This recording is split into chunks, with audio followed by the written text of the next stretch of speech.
Салам достор. Мен силер менен кыргыз тил сабагына жолугушуп турганыма абдан кубанычтамын. Адаттагыдай эле кыргыз тилинин фонетика бөлүмүндөгү үндүү табыштар жана алардын бөлүнүшү тууралуу сөз кылмакчыбыз. Эгер даяр болсоңор, баштайбыз.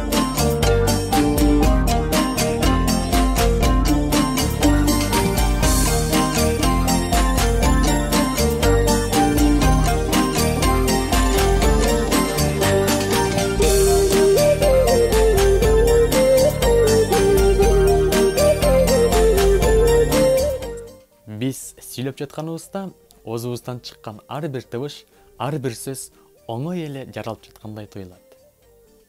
Бирок албетте бул андай эмес. Анткени ошол учурда биздин активдүү жана пассивдүү сүйлөө органдарыбыз, алардын ичинде эрин, тил, жаак өңдүү сүйлөө органдары бир топ татаал иш аракетте болот. Үндүү табыштарды жасоодо дагы ушул эрин, тил, жаак өңдүү сүйлөө органдарынын аткарган кызматы абдан чоң. Ошондуктан үндүү табыштарды дагы ушулардын кызматына карай төрткө бөлөбүз. Демек, төрткө бөлөбүз. Албетте, биринчиси тилге карай, экинчиси жаактын ачылышына карай, үчүнчүсү эриндин катышына карай, төртүнчүсү созулушуна карай. Эгер даяр болсоңор, биз ар бирине бирден токтолуп өтөбүз.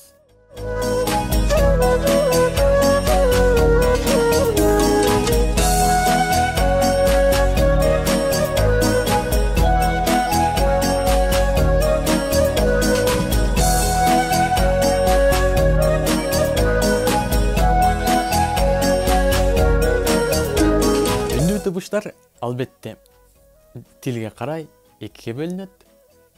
Жоон үндүүлөр, ички үндүүлөр. Бирок биз буларды бөлүүдө эмнеге таянабыз? Эмнени негиз кылабыз? Үндүүбү же башка нерсени? Аты айтып тургандай эле, бул жерде тилдин кыймыл аракетине, иш аракетине көңүл бурабыз. Айрым үндүү табыштарды айтып жатканыбызда, тил бир аз алдыга жүткөнөт дагы, учку бөлгү тишке тийгендей жакын келет. Ал эми айрым табыштарды айтканыбызда, тил тескерисинче артка бир аз чегинет. Жана жогорку же ортоңку бөлүгү бир аз жогору көтөрүлгөндөй абалда болот. Силерге түшүнүктүү болсун үчүн жөн эле төмөнкүдөй түшүнүп алсаңар болот. Ичке табыштарды айтканыбызда, тил алдыга карай жүткөнөт, алдыга карай созулуп, тишке тийгендей абалга келет. Ал эми жоон үндүүлөрдү айтканыбызда, тилибиз тескерисинче артка чегинет. Жоон ойгондой абалга туш болот. Мына ошонусуна карай үндүүлөрдү эки топко ажыратабыз. Анда эмесе азыр үндүү табыштар өз алдынча эки топко бөлүнөт. Демек, эки топко бөлүндү. Бул жерде эми булар туура бөлүндү же туура эмес бөлүндү? Ошолго көңүл бурабыз. Анда жоон үндүүлөр. Ар бирин айтып чыгалы. А, О, У, Ö, созулма А, О, У. Мына булардын ар бирин айтып жатканыбызда, биздин тилибиз артка чегинген абалда турат. Өзүңөр дагы бир сыйра айтып көрсөңөр болот.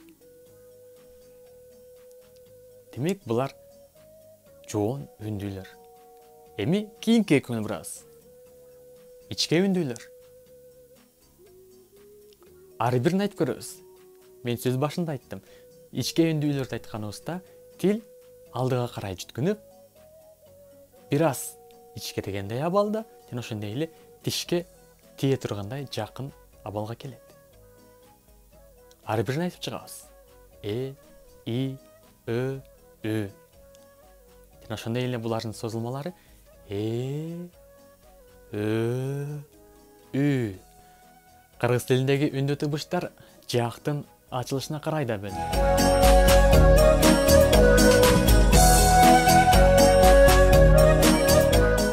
Албетте, мында биринчиси кең үндүүлөр, экинчиси кууш үндүүлөр. Мында биз эмнеге таянабыз? Албетте, жаактын ачылыш абалына. Кээ бир тыбыштарды айтканыбызда жаагыбыз кең абалда болот, кең ачылат. Кээ бирин айтсак, жаак кууш абалга келет. И, у. Кыргыз тилиндеги кээ бир үндүү тыбышты айтканыбызда жаагыбыз кең ачылса, кең үндүүлөргө кирет дагы. Ал эми айрымдарын айтканыбызда жаагыбыз кууш абалда болсо, кууш үндүүлөр тобуна кирет. Ана ошонусуна карап эле ажыратып коебуз. Кең үндүүлөр, кууш үндүүлөр. Кең үндүүлөр, кууш үндүүлөр. Үндүү тыбыштардын жасалышында эрин абдан чоң, зор роль ойнойт. Анткени бул активдүү сүйлөө органы. Ошондуктан кыргыз тилиндеги үндүү тыбыштарды эрин күүсүнө карай да бөлүнүштүрөт.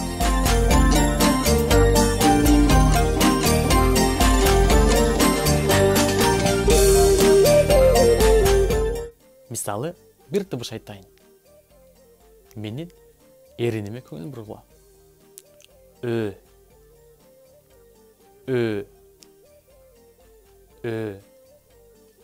Эми кийинки тыбышты айтам. Дагы эринге көңүл бургула. Эгер мүмкүнчүлүк болсо, өзүңөр дагы мага кошулуп айтып турсаңар болот.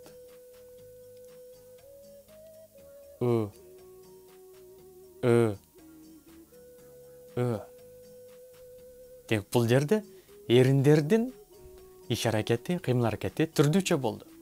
Тактап айтканда, биз өн айтканыбызда эринибиз түтүк формасына келди, алдыга көздөй чормойду.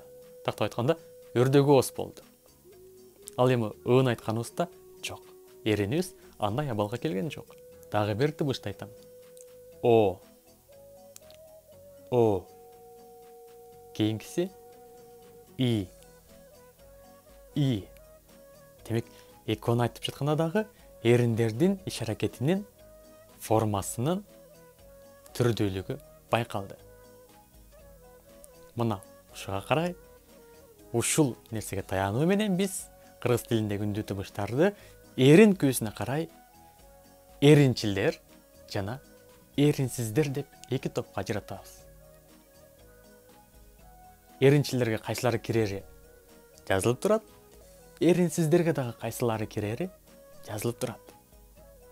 Ар бирин айтып, эриндин формасынын өзгөрүшүн, эриндин катышына карап, ынанууга толук мүмкүнчүлүк бар. Эринчилдер жана эринсиздер.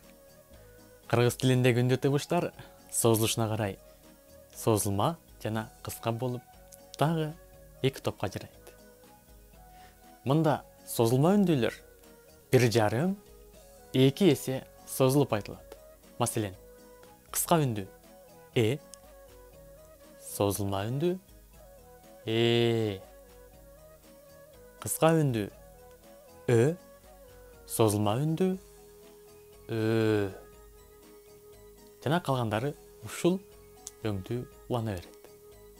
Албетте, И жана тыбышынын созулма үндүү түгөйү жок. Жана ошондой эле созулма үндүүлөр эки окшош тамга менен белгиленет.